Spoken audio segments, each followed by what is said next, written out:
अस्सलाम वालेकुम। मेरा नाम है ज़ीशान उस्मानी। आज हम बड़ी दुखी वीडियो बना रहे हैं और इस वीडियो का नाम है फ्रॉडिस्तान। पाकिस्तान का नाम चेंज करके अगर फ्रॉडिस्तान कर दें तो शायद कोई इतना ज़्यादा मुज़ायका नहीं है। हुब्बुल वतनी के ताने देने से पहले और गद्दार करार देने से पहले इस वीडियो को ठंडे दिल से सुन लीजिए।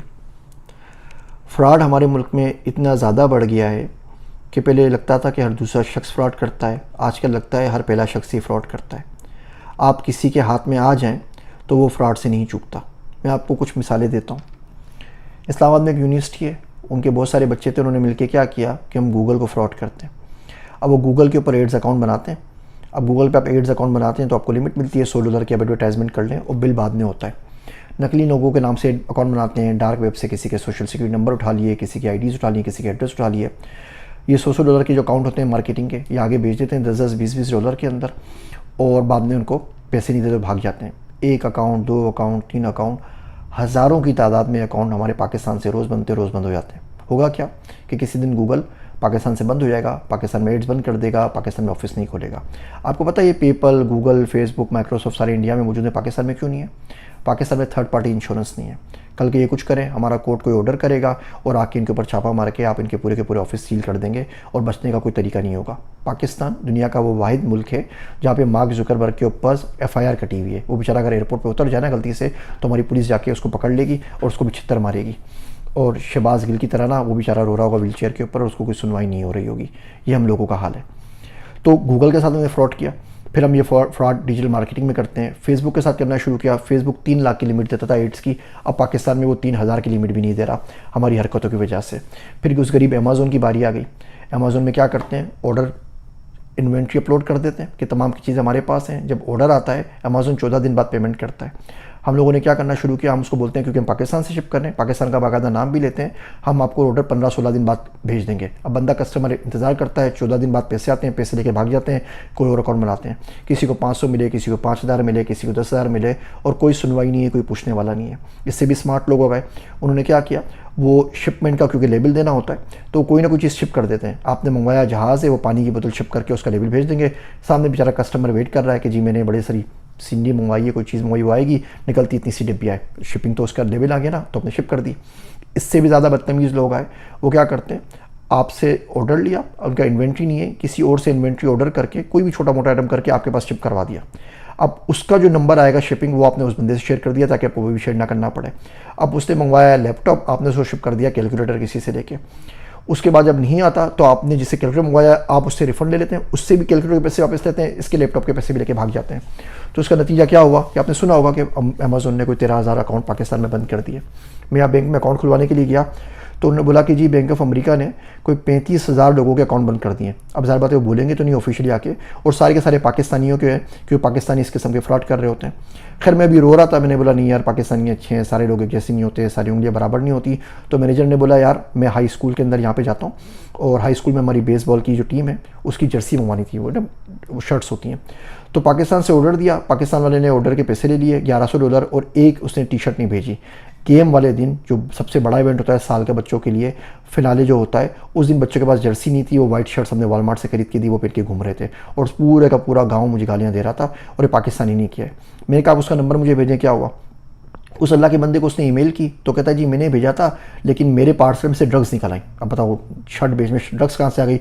तो दुबई कस्टम ने मेरा जो पार्सल था सील कर दिया। पाकिस्तान की उल्टी बदनामी। अब गूगल देख लें, फेसबुक देख लें, आप रोज़मर्रा के तौर पे देख लीजिए। एक शख्स ने मुझसे कांटेक्ट किया कि जी कुछ पैसे चाहिए, मुझे कोई बैंक स्टेटमेंट दिखानी है, क्या करनी है। और इसकी बात कर रहा हूँ जिसको मैं 10 साल से जानता हूँ, ये नहीं कि मैं एक दिन से जानता हूँ, 2 दिन से जानता हूँ। मैं कहा जी ठीक है। उसने बोला कि मुझे आज चेक दीजिए, मंडे को वापस ले लीजिएगा। हुआ ये कि फिर मुझे वो पैसे 6 महीने बाद वापस मिले। उसने 2 लाख एक करके दिए, 1 लाख एक करके दिए, तोड़ तोड़ के अजीब परेशानी में। एक मौलवी साहब ने कहा कि जी ज़मीन कुछ ले रहे हैं मदरसे के लिए, जुम्मे का दिन है आज, मेरे पैसे अमेरिका से आने हैं, आप पैसे दे दीजिए मुझे 8 लाख रुपए और मंडे के दिन मैं आपको वापस कर दूंगा। जुम्मे को पैसे दिए, मंडे को वापस आने थे, वो मंडे 8 साल बाद आया। वही बार बार एतराज़ करने के ऊपर, बार बार मांगने के ऊपर, और सिर्फ उन्होंने सिर्फ इसलिए दिए कि अगर इसको पैसे नहीं दूंगा तो शायद ये मुझे उठवा ही ना ले। तो खैर उनको एक जैम हो गया था, कुछ भी था, मुझे मेरा फ़ायदा हो गया। लेकिन 8 साल बाद भी जब वापस दिए तो उनके छोटे थे, उन्होंने मुझे कॉल किया, बड़ी बदतमीज़ी से बात की और पैसे जमा करवा दिए। उनसे इतना नहीं हो सका कि वो कॉल करके मुझे बोल देते जी बड़ी माजरत, 8 साल बाद आपके पैसे वापस दिए। मुझे तो उन्होंने हर जगह से ब्लॉक कर दिया। ये हर जगह होता है। पहले लगता था एक आध कोई कर रहा है, आजकल लगता है पूरा मुल्क आपको चूना लगा रहा है। तो जब तक हम इस फ्रॉड के रास्ते के ऊपर चलते रहेंगे और तमाम काम करते रहेंगे, यकीन करिए कोई हमारी मदद नहीं करेगा, ना पेपल आएगा ना कुछ आएगा, लोग पाकिस्तान से हायरिंग करना भी छोड़ देंगे। तो ये तो प्रॉब्लम है। अब बात करते हैं ऐसा होता क्यों है। ऐसा होने की सबसे बड़ी वजह ये मनहूस सक्सेस स्टोरीज़ हैं जो झूठी सब लोग लगा देते हैं।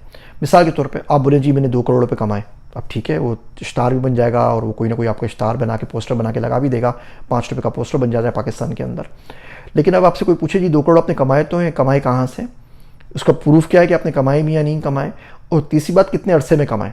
आप बोलते हैं कि जी मैं 2 करोड़ कमाए लेकिन मैं कमाए 70 साल की ज़िंदगी के अंदर, तो कोई भी शख्स कमा सकता है। 1 लाख 2 लाख रुपये तनख्वाह तो 2 करोड़ रुपये आपके हो जाएंगे 20-25 साल के अंदर।